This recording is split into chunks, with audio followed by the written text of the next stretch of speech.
And for more on the border battle, let's bring in Wisconsin Senator Ron Johnson, chairman of the Homeland Security Committee. Senator, great of you to be here. To start off our 11 o'clock hour as we await the president's arrival down at the southern border.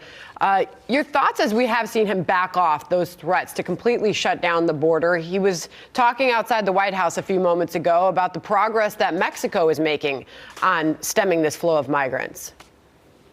Well, good morning, Sandra. Well, it is important that Mexico, as well as the Central American nations, cooperate with us to try and stop the flow, but we have to change our laws. You know, the statistics are pretty alarming here. Remember in 2014, where we had that surge of unaccompanied children from Central America, 120,000 unaccompanied children, people, and family units came to this country in 2014, and President Obama correctly called that a humanitarian crisis.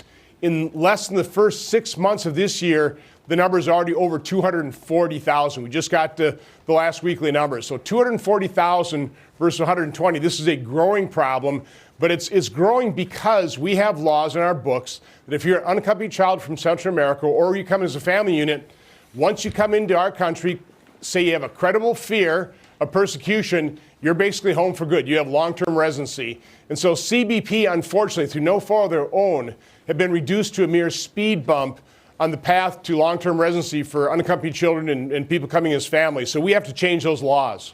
As you know, Senator, this debate is alive in this country. You hear both sides claiming crisis, not crisis, manufactured crisis. What do you want people to hear ahead of the president's visit there about what you know is happening at the border and what needs to be done? Well, it's a totally different problem than it was back in the early 2000s. Back then, it was Mexican economic migrants. We could return them immediately, sometimes apprehend them multiple times a day. And so the numbers were distorted. It's apples and oranges. Right now, it's unaccompanied children and people coming in as family units, and now they are staying. We apprehend them, we process them, and we disperse them all over the country. It's overwhelming the system. You know, former DHS Secretary Jay Johnson last week said when he would come in during the Obama administration, and if apprehensions were less than 1,000 a day, that'd be an okay day. Over 1,000, he'd have a really bad day. Last couple of weeks, we've had over 4,000 individuals on a daily basis. That's a caravan-sized group of people every day. It's completely overwhelming CBP's capability to handle these people in as humane a fashion as they possibly can. All right, Senator, I also want to ask you about what we are learning about these GOP senators moving on to the Mueller report. The GOP senators alerting William Barr to some of these allegations that the Mueller team was misrepresenting emails involved in the Russia probe. They talk about what they describe as selective use of emails in the Mueller court filings. We're talking about Chuck Grassley, Lindsey Graham, among those senators that apparently issued this warning to William Barr. What more can you tell us about this? I really don't have any further information on that.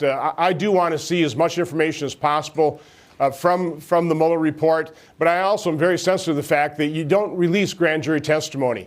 There's a reason the Department of Justice, when it investigates something and does not indict, keeps that confidential. You don't want to taint people. So let's let this process play out, but I want to work very closely with both those senators to find out what exactly was happening in the intelligence community, the FBI, and the Department of Justice during the campaign, during the transition, the early months of the Trump administration. The American people have a right to know.